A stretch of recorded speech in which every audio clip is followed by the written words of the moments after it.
So, guys, welcome back to another rocking session of Class 12 Bihar board English. So, in this session, इस session में हम लोग करेंगे 12 English के इम्पोर्टेंट क्वेश्चंस जो कि आपके बोर्ड के लिए भी इम्पोर्टेंट होने वाले हैं. और आपको इन क्वेश्चंस को एक बार कम से कम रिवाइज कर लेना है, रिपीट कर लेना है, ताकि अगर इनसे कुछ क्वेश्चंस आए या ऐसे क्वेश्चंस तो बोर्ड में आने ही आने हैं, तो तुम्हें किसी प्रकार की कोई दिक्कत ना हो. तो फर्स्ट क्वेश्चन यहाँ देख पा रहे होगे स्क्रीन पे. फर्स्ट क्वेश्चन कह रहा है John Donne is going to. John Donne कहाँ जा रहे हैं? लिविंग हिज वाइफ बिहाइंड, अपनी पत्नी को पीछे छोड़ के. तो ये कहाँ की यात्रा कर रहे हैं? तो इसका आंसर है ये जर्मनी की यात्रा कर रहे हैं. नेक्स्ट है हमारा, इसमें कहता है कि the redness of the fire appears dash to the poet. यह जो अग्नि जो लाल रंग की दिखाई दे रही है वो पोएट को कैसी लगती है? नाइस, अच्छी लगती है, कंफर्टेबल लगती है, एक्सेप्टेबल है. इन तीनों में से कोई नहीं, ये क्रूएल लगती है काफी. क्या है? एकदम ये क्या है? क्रूएल का मतलब यहाँ पे समझ लो एक तरीके से हिंसक, काफी हिंसक लगती है. किसको? पोएट को. नेक्स्ट है हु साइंस are like wind in the high seas. तो ये क्या है? John don.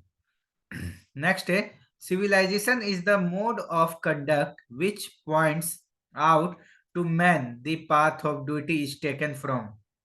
एक बात याद रखना कि जहां तुम्हें वर्ड दिखे सिविलाइजेशन और पूछा जाए कि ये सेंटेंस कहां से लिया गया है, तो हमेशा याद रखना इंडियन सिविलाइजेशन एंड कल्चर से. तो यहां तक तो मामला होगा क्लियर. नेक्स्ट स्लाइड पे बढ़ते हैं. तो एक एक क्वेश्चन को देखते जाओ, देखते भी जाओगे ना तो सीखते जाओगे. नेक्स्ट में कह रहा है dash were satisfied with the true home rules. True home rules से कौन संतुष्ट से सेटिस्फाइड थे? ग्रीक्स, इटालियंस, जर्मन्स नहीं, आवर एंसेस्टर्स. नेक्स्ट है I believe that the civilization India has evolve is not to be beaten in the world is taken from. देखो फिर से सिविलाइजेशन आ गया. तो ये कहता है कि मैं इस बात के लिए बेट लगाता, या मैं कह सकता हूं कि भारत में जिस प्रकार से संस्कृति उद्भव हुई है दुनिया में किसी और देश में नहीं हुई है.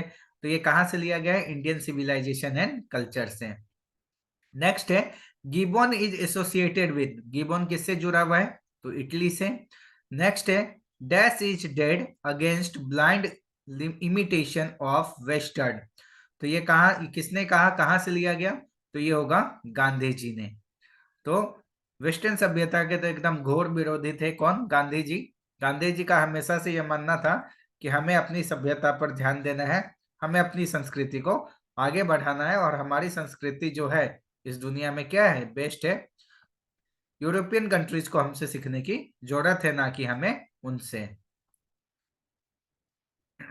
नेक्स्ट है क्वेश्चन नंबर 9. कहता है मैकेविटी इज आउटवर्ड. कहाँ पे मैकेविटी कैसी? यहाँ पे इनको कैसा, मैकेविटी को कैसा बताया गया है? तो मिजरेबल तो है ही, हेल्दी तो है ही, अपीलिंग भी है, लेकिन इन सब में जो सबसे ज्यादा सुटेबल ऑप्शन है रिस्पेक्टेबल. क्यों रिस्पेक्टेबल कहा गया? क्योंकि मैकेविटी किसी के पकड़ में नहीं आ रही है. नेक्स्ट है द सेरेमनी इज हेल्ड. ये सेरेमनी किसके लिए हुआ था? Only for boys, only for girls? ऐसा नहीं है, दोनों के लिए हुआ था, बॉयज एंड गर्ल्स दोनों के लिए. नेक्स्ट है during pregnancy the best place for a women.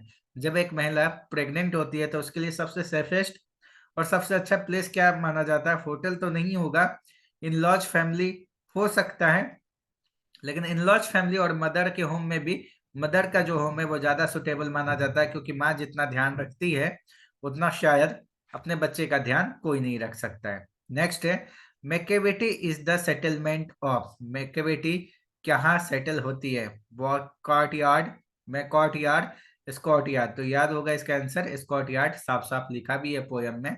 Next question है 13 नंबर. In traditional birth infant and mother mortality age. बोलता है ट्रेडिशनल तरीके से जो बर्थ है बच्चे का जो बर्थ होता है और मदर का जो मोर्टेलिटी रेट है वो क्या होता है? ज्यादा होता है कि कम होता है? लेसर होता है, ग्रेटर होता है, निग्लेजिबल होता है? तो इसमें ऑप्शन है ग्रेटर. ज्यादा होता है, ग्रेटर होता है. ठीक है. नेक्स्ट हम लोग देखते हैं. तो ये सभी क्वेश्चंस इंपॉर्टेंट है, जो इनमें नहीं आते हैं उनमें विशेष ध्यान दो तुम लोग. और उसको ज्यादा करने की कोशिश करो। नेक्स्ट क्वेश्चन कहता है कि traditional method of child birth is accepted. जो ट्रेडिशनल मेथड है बच्चे के जन्म का, वह सबसे ज्यादा कहाँ पे अपनाया जाता है, तो यह किस कैसे लोग इसको क्या है प्राथमिकता देते हैं, तो ये हमारे क्या है कल्चर से जुड़ा हुआ है, इसलिए कल्चरली एंड कलेक्टिवली। नेक्स्ट है my grand mother house is, मेरी दादी माँ का घर एक क्या है सोनेट है, एन ऑड है, ए बैलेड है, या ए लिरिक है, तो ये लिरिक है।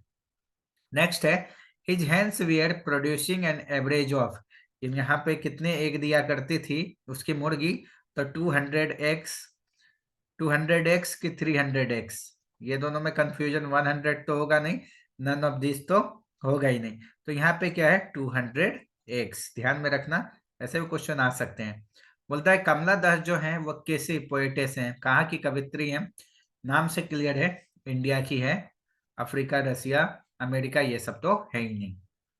नेक्स्ट है देखो डेट ऑफ बर्थ पूछ दिया, मैंने कई बार बोला कि डेट ऑफ बर्थ भी याद रखना तुम लोग को पोएट का, तो बोला एच ई बेट्स जो है, एच ई बेट्स का जन्म कब हुआ था, तो 1906 नहीं 1905 में हुआ था, ध्यान में रखना ये सभी इंपॉर्टेंट चीजें हैं।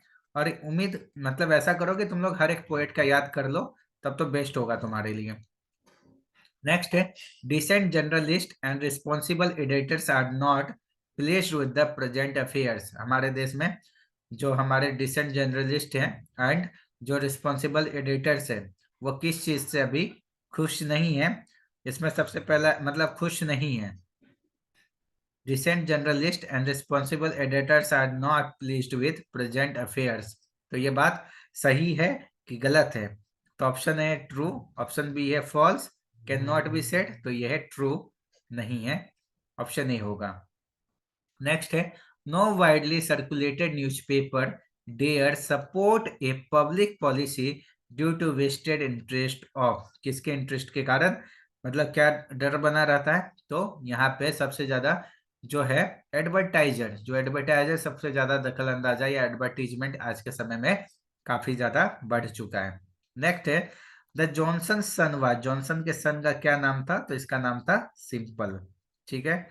22 में हमारा कह रहा है एट फर्स्ट बेंजी केप्ट, शुरू में बेंजी ने कितने मतलब हेंस रखे थे, तो अभी इस क्वेश्चन को हम लोग ने किया था 10 और 8 दर्जन हम लोग कह सकते हैं, 2 दर्जन नहीं 4 दर्जन भी नहीं।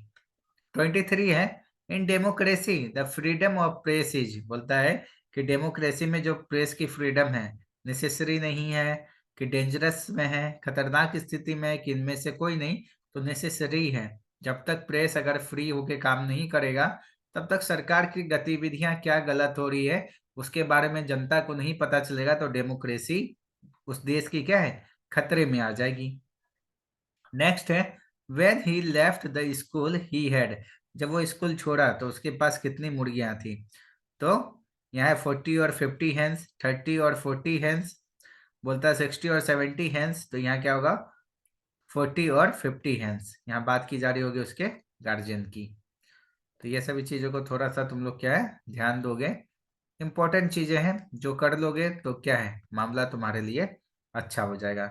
नेक्स्ट है question number 25, Benji was the son of, Benji किसका बेटा था, बेंजी के पिताजी का यानी नाम क्या था, तो यहाँ पे ऑप्शन दिया हुआ है रॉबिन्सन, स्टीवसन, रॉकसन, आंसर होगा जॉनसन। सेंसरशिप इज इम्पोज्ड, बोलता है सेंसरशिप कब लगाया जाता है, तो इमरजेंसी के टाइम पे सरकार क्या है मीडिया पे सेंसरशिप लगा देती है। नेक्स्ट है for many years Benjy's father had been a local, कई साल तक के लिए शुरुआती दिनों में बेंजी के जो पिताजी थे वो लोकल क्या थे, डॉक्टर थे नहीं, टीचर थे नहीं, फार्मर थे नहीं, शुरू में क्या थे प्रीचर थे, ठीक है। नेक्स्ट है the young Indian intellectuals we are disappointed with the, जो यंग इंडियन इंटेलेक्चुअल्स थे वो किस चीज से नाराज थे, उनकी नाराजगी का कारण क्या था, तो उनकी नाराजगी का कारण अमेरिकन थे कि चाइनीज थे कि जापानीज थे, उनकी नाराजगी का कारण इंग्लिश थे, ठीक है। नेक्स्ट है नानू काका वाज इंस्टॉल्ड इन, नानू काका जब शहर आए अपनी बहन क्या कह सकते हैं, तो उनको कहाँ रोका गया था किसके रूम में, गेस्ट रूम में नहीं, ड्राइंग रूम में भी नहीं, ऑथर के बेडरूम में रोका गया था। ठीक है। और जो ये बरामदा दिया ना, बरामदा पे तो भाई किसको है, ऑथर को बोला गया था जाओ ऐश मौज करो, अब तुमको यहीं सोना है जब तक नानू काका यहाँ रहेंगे। लास्ट क्वेश्चन है, नानू काका had third class ticket but he travelled in the second class because. Third class का टिकट था लेकिन सेकेंड क्लास की बॉगी में नानू काका ने क्यों यात्रा की। ही वॉज क्लेवर, नहीं। There was no third class, ऐसा भी नहीं था। ही लॉस्ट हिज टिकट, क्या ऐसा था कि there was no room in the third class. तो इसका आंसर होगा कि ही लॉस्ट हिज टिकट, वो अपना टिकट गुमा चुके थे जिसके कारण वो क्या है, सेकंड क्लास में बैठ जाते हैं। तो मैं उम्मीद करता हूँ कि ये सेशन तुम लोग को पसंद आया होगा। पसंद आया तो लाइक कर देना, सेशन को शेयर कर देना और सब्सक्राइब कर देना भाई, जरूर से जरूर कर देना। मिलते हैं हम लोग नेक्स्ट वीडियो में। आज के लिए इतना ही काफी है।